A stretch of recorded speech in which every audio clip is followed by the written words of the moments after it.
I think we will see, and I think we've started to see some agitation in the Caribbean and in other smaller states saying, sorry, this Ricardian model of comparative advantage, and we are just going to produce this to export, and we're going to import all of our food and all that sort of thing. Trinidad and Tobago, massive exporter of oil and gas and overly reliant. Very, very, our economy is based on that. Absolutely. You've promoted for a long time that diversification was needed. Yeah, and so maybe we're going to see countries recognizing now that diversification is critical, and that we need to deploy resources to build food resiliency, you know, within nation states. So what do you think about that? Because I think we go to school and we've been taught a lot about economic theory.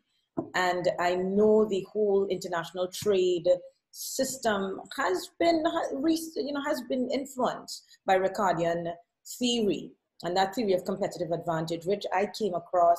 I'm a lawyer. I did economics at A levels.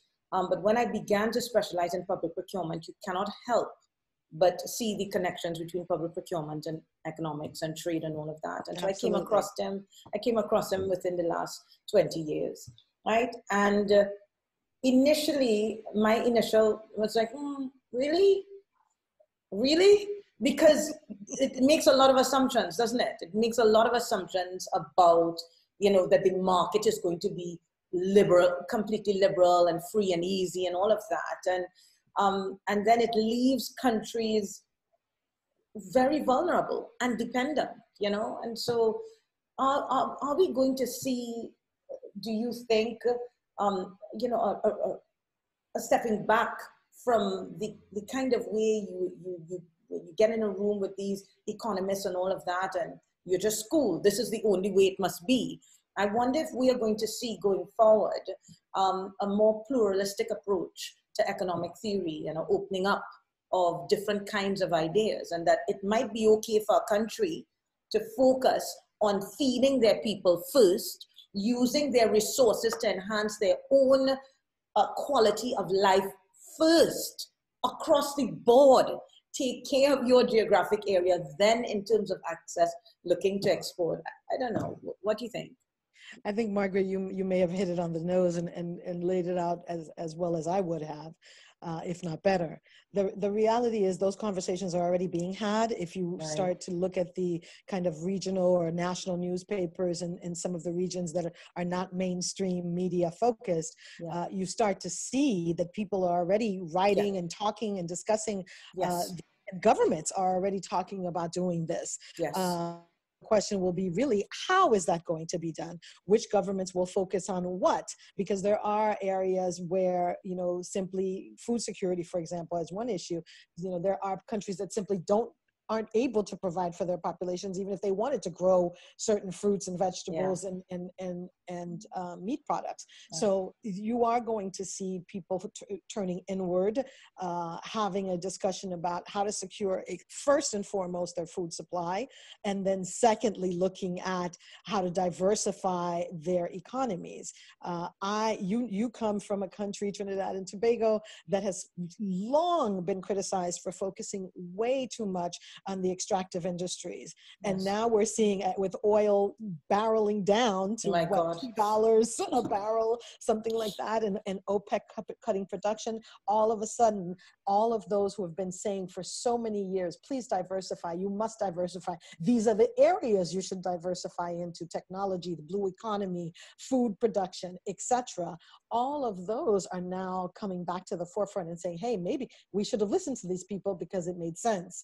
And so there's already that turning beginning to happen, I think, in the collective mindset.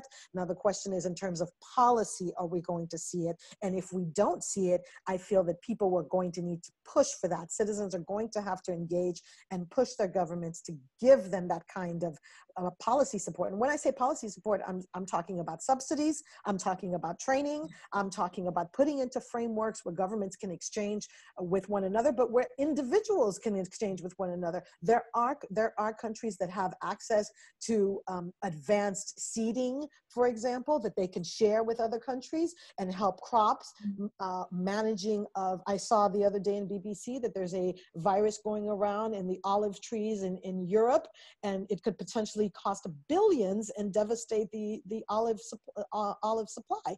So there's no question that we're going to need to make access to food, number one, a priority, but also pluralize or move to a pluralistic view of economic theory that gets rid of this idea is I have the competitive advantage. You grow bananas, I grow, a yucca, and so I'll send you my yucca and you send me all your bananas and have none left for your people. That makes no sense. However, there's the power dynamics that led to that kind of thinking are still in place. The reality is countries that are traditionally less economically advanced, countries that are dependent on nation states around them that may be bigger. For example, in the Caribbean, countries are extremely dependent on the US, on Canada.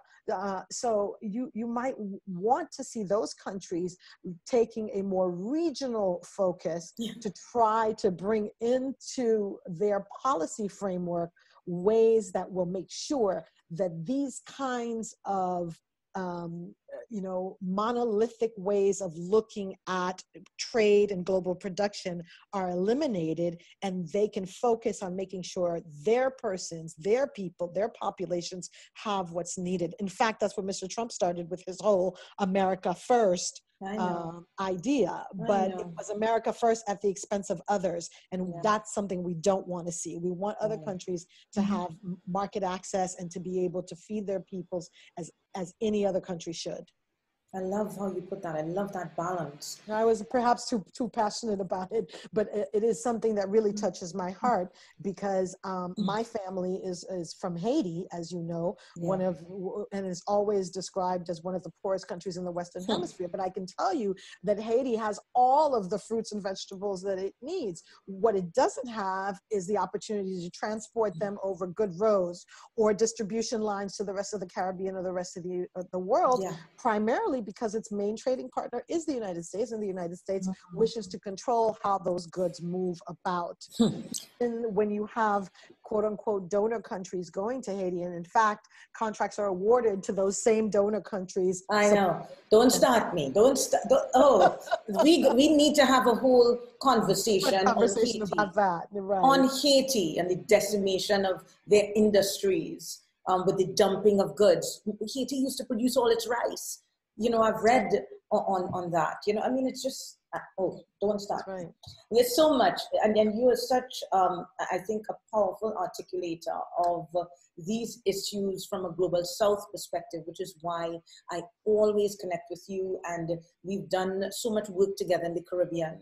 And I think it's so important that our voices in some of these spaces can be heard.